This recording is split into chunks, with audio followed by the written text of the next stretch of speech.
cuma saya nak share perkongsian selama saya buat e-book um, dan juga mudahnya kita hasilkan e-book ni. Okey.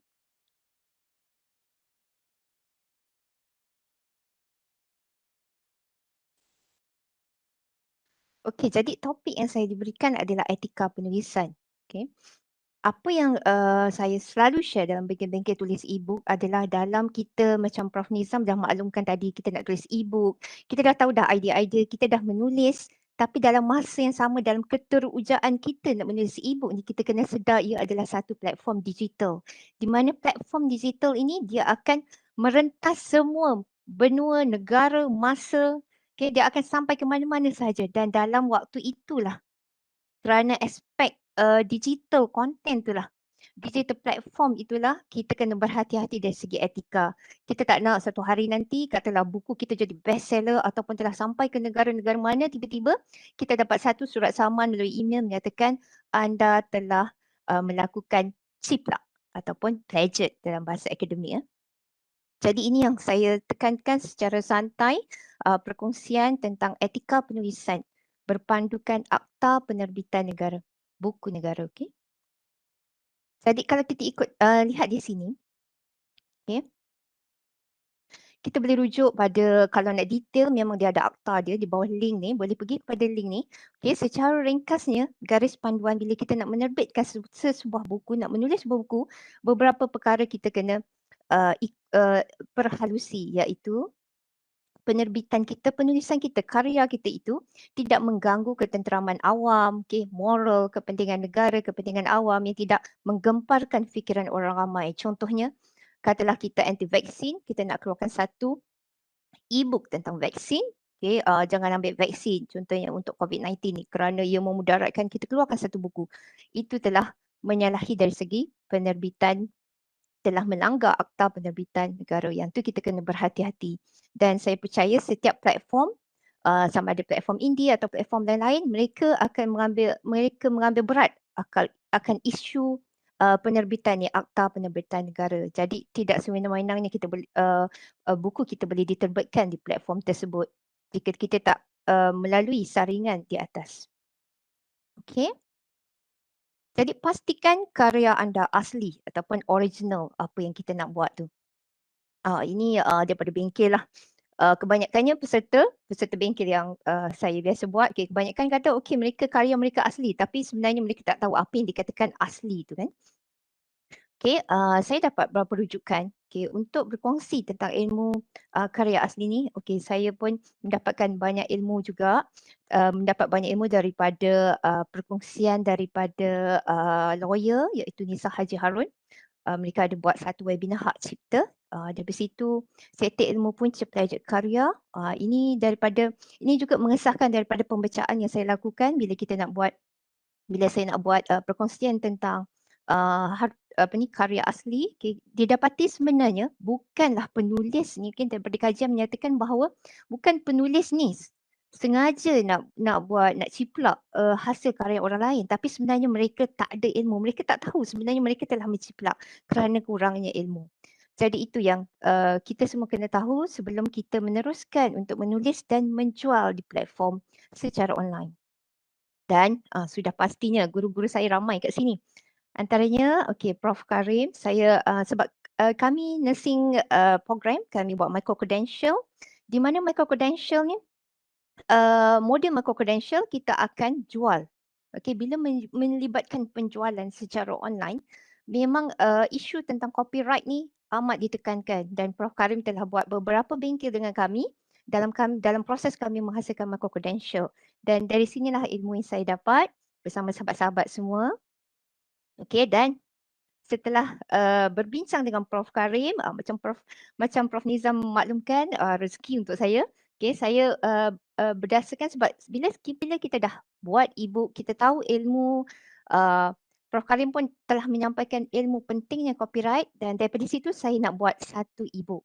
Dan saya berbincang dengan Prof Karim sebab ini adalah ilmu yang diajar oleh Prof Karim dan secara tak langsung saya berkolaborasi dengan Prof Karim. Prof Karim menjadi co-author. Dan alhamdulillah macam Prof Nizam kata, dia seperti mengelakkan writer block, okey, malah menghasilkan sebenarnya saya nak buat satu je e-book tapi setelah berbincang dengan pakar, tiba-tiba jadi dua sebab rasa tak cukup, rasa boleh hasilkan dua dan satu e-book ni dia tak boleh banyak muka surat. Jadi terhasillah dua e-book berkaitan dengan karya asli sahaja. Okey, ini buku yang telah diterbitkan. Inilah bukunya. Yang ni saya akan share dalam perkongsian hari ini. Okey, jadi secara ringkasnya, maksud karya asli sebab saya maklum juga yang dalam webinar hari ini bukan sahaja akademik, bukan sahaja academician tapi ada juga non-akademik dan e-book ni bukan sahaja dia boleh apa-apa sahaja macam Prof Nizam kata bukan sahaja untuk modul pengajaran tapi boleh untuk semua apa-apa genre boleh. Jadi saya buat secara kasarnya adalah daripada Kamus Bahasa Malaysia, okey. Jadi karya asli secara ringkasnya karya asal yang bukan diciplak. Okey. Kenapa kita nak buat karya asli? Sebab kita nak selaras dengan hak cipta di bawah Akta Perlindungan Hak Cipta 1987. Kita tak nak melanggar hak cipta yang telah ditetapkan, panduan akta tersebut. Okey, jadi jenis-jenis ciplak.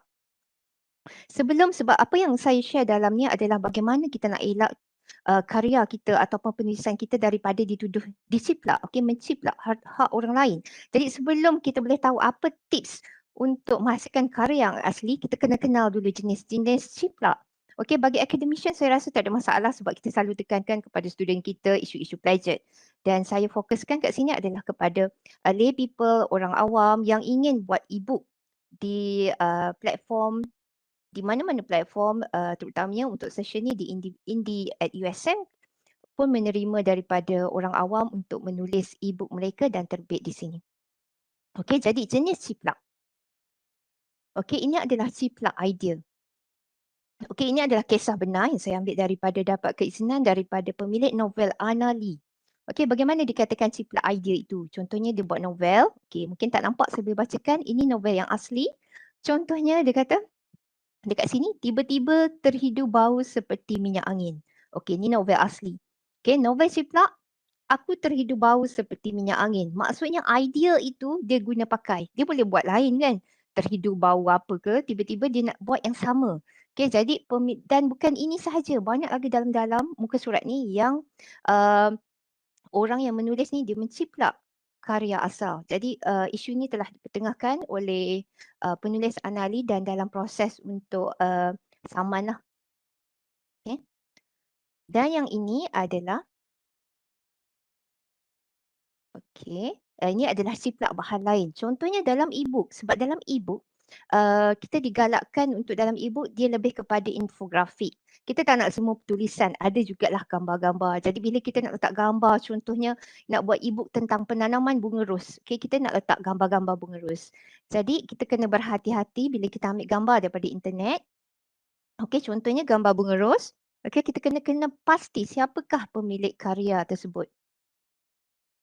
Contohnya tidak disertakan rujukan karya asal. Bila tak ada rujukan, kita ambil dan ni sebenarnya copyright hak cipta pemilik dia tak minta izin, dikira kita telah menciplak.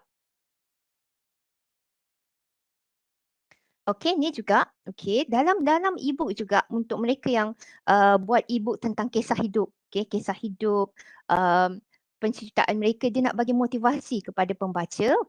Mereka akan menggunakan Canva, software Canva ataupun PowerPoint, tulis kata-kata motivasi kat sini dan gambar background kat belakang ni lah. Kita kena berhati-hati. Sama lah macam tadi kan, adakah ini free copyright ataupun tidak. Itulah jenis-jenis yang kita akan saya akan kongsikan di sini. Seterusnya ciplak perkataan. Ini adalah karya asal. Kalau karya ciplak cuma tukar-tukar je, tinjauan jadi kajian dan tiada rujukan dekat bawah.